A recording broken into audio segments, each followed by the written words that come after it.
ലഹരിക്കെതിരെ ഫുട്ബോൾ ലഹരിയാക്കാം എന്ന സന്ദേശവുമായി Thottumukkam premier league season 4 football ടൂർണമെൻറ്റിന് തുടക്കമായി. 8 ടീമുകൾ പങ്കെടുക്കുന്ന ടൂർണമെൻറ്റ് പെറുവിൽ നിന്നും കേരളത്തിലെത്തിയ റോസ റെഡിഗ്രസ് ഉദ്ഘാടനം ചെയ്തു.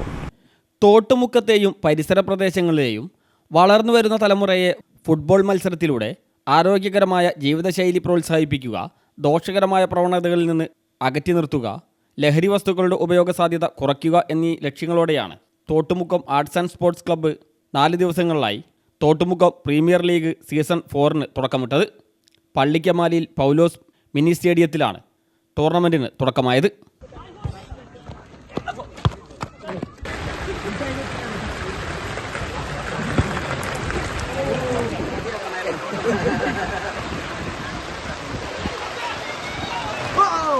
Vellanchira Sunny master memorial ever rolling winners ട്രോഫിക്കും Parambengal Alavi Haji memorial ever rolling runners ട്രോഫിക്കും വേണ്ടിയുള്ള പ്രീമിയർ ലീഗ് മത്സരം 27-ന് സമാപിക്കും.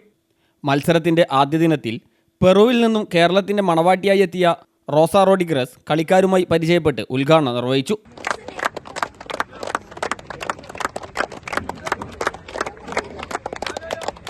Task president PP Irshad, secretary KP Harif, treasurer TK അമീൻ, റിയാസ് ഒളിയൻ തുടങ്ങിയവർ സംബന്ധിച്ചു. News bureau, Mukkam.